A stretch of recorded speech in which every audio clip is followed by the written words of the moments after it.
अस्सलाम वालेकुम जी, मेरा नाम है शाहिद और आज मैं हाज़िर हूँ एक नई वीडियो और एक नए टॉपिक के साथ। तो आज की हमारी वीडियो का टॉपिक है जी कि फाइलर होने के क्या फ़ायदे हैं और क्या नुकसान है, और उसके बरक्स से नॉन फाइलर रहने के क्या फ़ायदे हैं और क्या नुकसान है।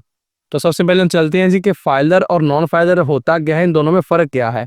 तो फाइलर ऐसा बंदा है जो कि अपनी सालाना टैक्स रिटर्न एफबीआर को जमा करवाता है, अपनी प्रॉपर इनकम का, अपने सासों का एफबीआर पे हिसाब देता है, और एफबीआर की वेबसाइट के ऊपर एटीएल यानी कि एक्टिव टैक्स पेयर की लिस्ट के अंदर बकायदा अपीयर भी होता है। तो ऐसे बंदे को फाइलर कहा जाता है। उसके पास नॉन फाइलर वो बंदा है जो कि एफबीआर की वेबसाइट के ऊपर रजिस्टर्ड ही नहीं है, या वो अपनी टैक्स रिटर्न फाइल नहीं करता, या वो कि एटीएल लिस्ट के अंदर अपीयर नहीं हो रहा। तो ऐसे बंदे को नॉन फाइलर कहा जाता है। अब फाइलर होने के बेनिफिट्स क्या है? फाइलर के बेनिफिट्स में बेसिकली सबसे जो मेन बेनिफिट ये है कि आपको टैक्स के बेनिफिट्स मिलते हैं। किस तरीके से? अगर आप फाइलर हैं तो कई तरह के टैक्स क्रेडिट्स और डिडक्शंस वो सिर्फ फाइलर को ही मिलती हैं, नॉन फाइलर को नहीं मिलती। तो इससे क्या होता है कि आपकी ओवरऑल जो टैक्स की लायबिलिटी होती है वो कम हो जाती है। उसके बाद दूसरा बड़ा बेनिफिट कि फाइलर को नॉन फाइलर की निस्बतन कम टैक्स का और बाज़ औक़ात ज़ीरो टैक्स का सामना करना पड़ता है। जैसे कि आज की डेट में अगर कोई फाइलर बैंक से कैश विथड्रॉ करता है 1 लाख तक, तो उसको कोई टैक्स नहीं है, जबकि नॉन फाइलर को तकरीबन 800 रुपये टैक्स है नए लॉ के मुताबिक। ठीक है जी। तो इस तरह से और कई जगहों पे फाइलर को नॉन फाइलर की निस्बतन आधा, और कई जगहों पे आधे से भी कम, और कई जगहों पे जो है ना वो ना होने के बराबर टैक्स है फाइलर को, जबकि नॉन फाइलर को टैक्स जो है ना वो काफ़ी ज़्यादा पड़ता है।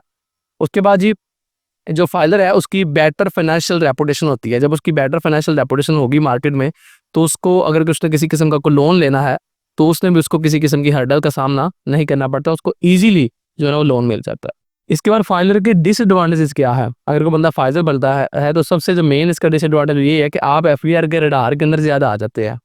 उसकी जो छानबीन का जो दायरा होता है वो आपके गिर्द ज़्यादा तंग हो जाता है। तो इंक्रीज स्क्रूटनी इसको कहते हैं, वो हो जाती है आपके लिए। फिर ये टाइम कंज्यूमिंग प्रोसेस है, ज़ाहिर जब आप फाइलर बनते हैं तो इसके ऊपर आपका टाइम लगता है। तो इस हवाले से भी इसको आप एक डिसएडवांटेज काउंट कर सकते हैं।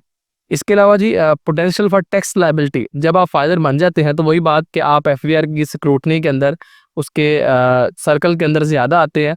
तो उसके बाद आपकी जो टैक्स जो है ना वो ज़्यादा आपके ऊपर इम्प्लीमेंट होने के चांसेस होते हैं।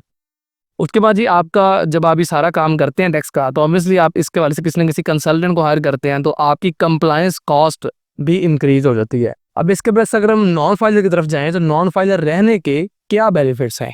तो सबसे जो मेन बेनिफिट वो यही है कि simplicity and convenience. Non filer को किसी किस्म की कम्प्लेक्सिटी के अंदर नहीं पड़ना पड़ता। ये फाइलर नॉन फाइलर बस ठीक है, वो नॉन फाइलर है और नॉन फाइलर का जो टैक्स है वो अदा कर रहा है, उसको किसी किस्म की रिटर्न फाइल करना, इंदमाम को मैनेज करना, हर चीज़ को प्रॉपर तरीके से ख्याल रखने की कोई ज़रूरत नहीं होती। तो वो कम्प्लेक्सिटीज़ के अंदर नहीं पड़ता। इसके बाद जी एक और बेनिफिट जो कि नॉन फाइलर को होता है फाइलर ना होने का, वो ये होता है कि उसको इमीडिएट टैक्स का जो है ना वो बर्डन उसको फील नहीं हो रहा होता। बस वो लगा हुआ है और उसकी ज़िंदगी में वो खुश है, तो इमीडिएट टैक्स बर्डन उसके ऊपर कोई नहीं होता। उसके बाद जी कंप्लायंस कॉस्ट, ऑब्वियसली जो फाइलर बंदा है वो टैक्स कंसल्टेंट को पैसे पे कर रहा है, तो नॉन फाइलर को ये टैक्स कंसल्टेंट के पैसे वगैरह पे करने की भी कोई ज़रूरत नहीं होती।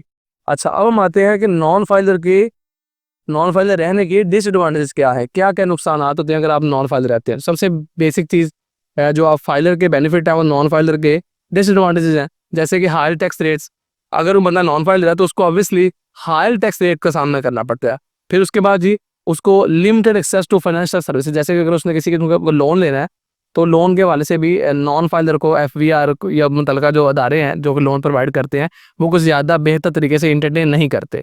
और उसके बाद अगर आप नॉन फाइलर है और आपके लिए फाइलर होना लाजमी है, तो फिर आपको कई किस्म के लीगल कॉन्सिक्वेंसेस का भी सामना करना पड़ सकता है। इस हवाले से अगर किसी का फिर भी कोई सवाल हो, या टैक्स और दीगर मामलात के हवाले से किसी को किसी किस्म की सर्विसेज भी रिक्वायर्ड हो, तब भी वो दिए गए व्हाट्सएप नंबर के ऊपर रब्ता कर सकता है। मिलते हैं इस तरह की किसी और वीडियो में किसी और टॉपिक के साथ।